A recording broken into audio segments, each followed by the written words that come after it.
This video is going to be about Snapchat, which is going to be good, and we'll have surprises throughout the whole video, such that if you stopped watching the video at any point or skipped around, you would miss some of the great surprises that await. I mean, immediately I know, because I've posted things to my epic Snapchat story, I know you guys are going to want to see what that is. And here's what that is. Here's the thing that you're seeing in that little circle in the corner. This is that. There is an element of clickbait to a lot of these, where you click on it and they've got something interesting at the end, and you click through and you hit a few ads, and that's basically it. It's just a bunch of filler shit. But I could really go into that, but I don't really feel the need to. I mean, I can just like look at this shit. I don't need to click on hardly any of it to get a very good idea of what's going on here. Mature tenders, find matures online. That's a bad name. Mature tenders. That sounds like what you would call it if like you left some fucking chicken tenders out overnight. You'd call their matured tenders. Pod Save America. Democrats take big step on stimulus. Pod Save America, you know what I bet? I bet that is a unique podcast where people have interesting things to say about stuff. It's an advertisement for Postmates. Break the glass for free Taco Bell. It's like a monkey's paw. If you break the glass for the free Taco Bell, sure, you have the free Taco Bell, but it's covered in glass now. God, they're trying to trick you, guy. Don't do it. Watch Mojo's content is literally the perfect content for Snapchat. Like, it's just top 10 lists. That's like exactly the kind of...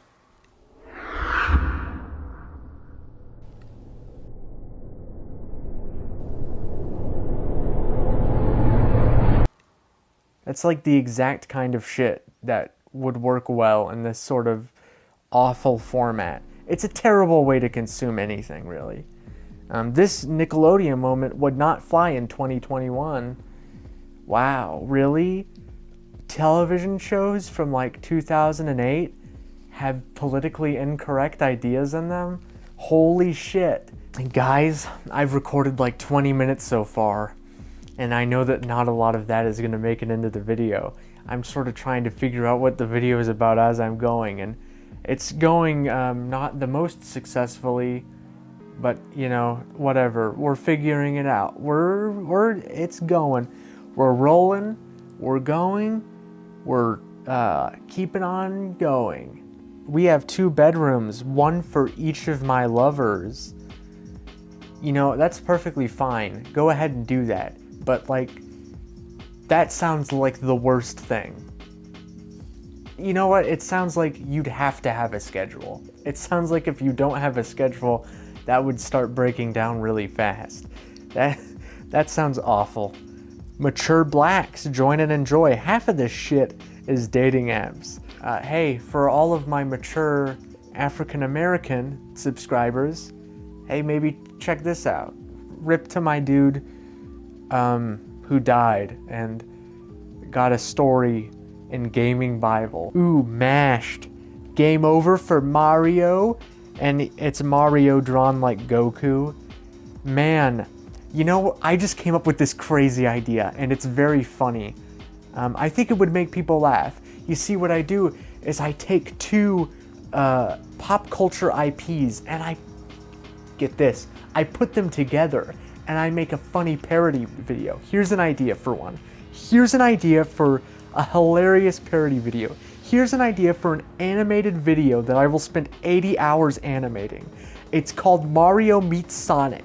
And Mario meets Sonic, and he says to Sonic, you know what he says? He says, "Mamma mia, you are a hedgehog. You can't run fast. Hedgehogs cannot run fast IRL." And then Sonic is like, "Fuck you, you are plumber. You should not be fighting Big Turtle Dinosaur." And then Mario would be like, "I challenge you to race." And then he'd be like, "I will eat my mushroom that makes me go fast." And then Mario would look down at his little mushroom pouch, and there would be no mushrooms. And he'd be like, where did my mushroom go? And then he'd look over and Sonic would eat all of Mario's mushrooms and he would be like, oh, I'm Sonic, I'm gonna get high on the mushrooms. And Mario would turn to the camera and say, fuck. And then the video would be over. Daily meme. We're shocked that Mia Khalifa did this. Is it porn? 100 people kiss the same piece of glass. Who the fuck would ever want their content to be displayed to people on Snapchat? That just sounds awful. Like, D'Angelo is a fine content creator. So the fact that he put his shit on Snapchat is kind of, I mean, fucking do it, I guess. I'm not a big D'Angelo fan or anything like that. It's kind of, it's fine. He's fine, I guess. It's just kind of boring. To me, Kylie is 29 and single, guys. Kylie, probably 29 and single. Hey, you guys want to go meet Kylie? Man, you can't even see her face. You can, like, it's just her ass. This pepperoni pizza pasta pie is perfect. No, make lasagna.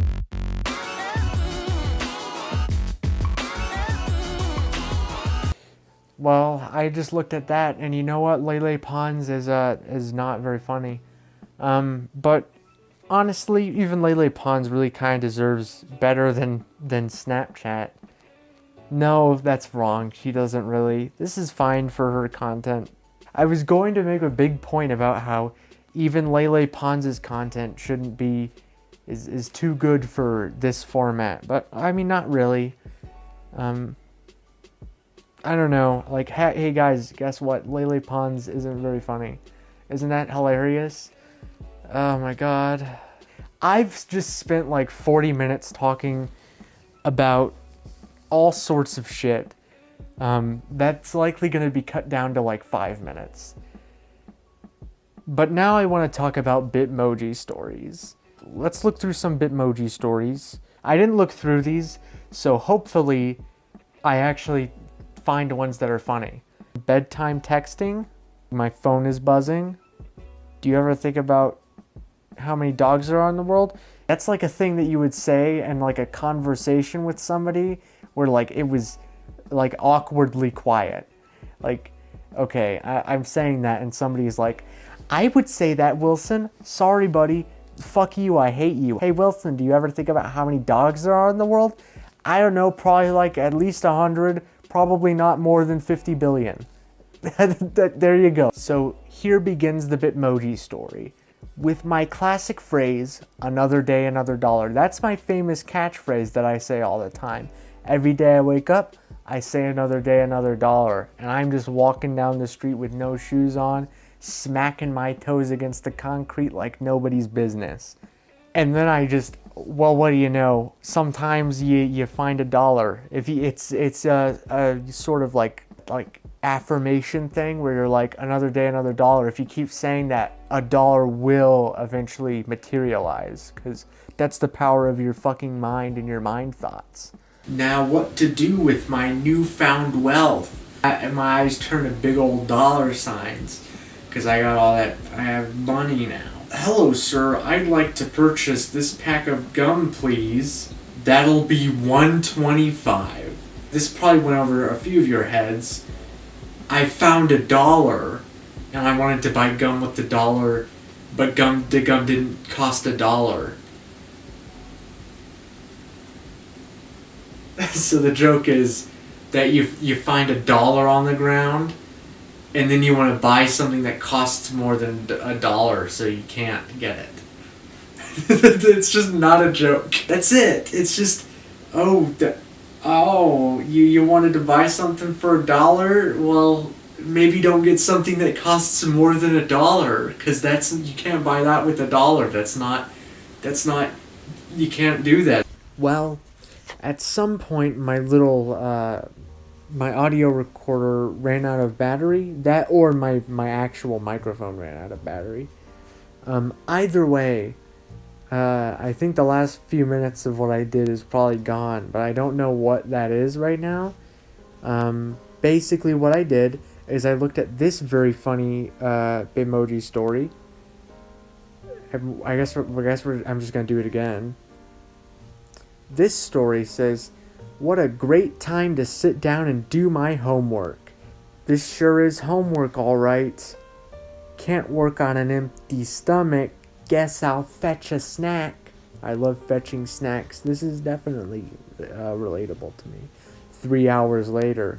That really is how it go. That really is how it is. And that's how it goes is. That's true.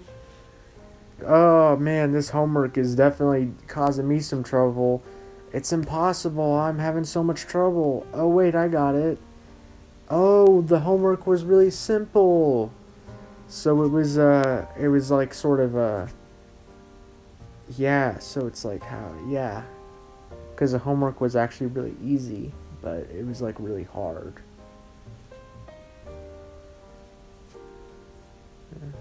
It's pretty funny. It's pretty funny. SNL should really get in touch with the guys behind the Bitmoji stories.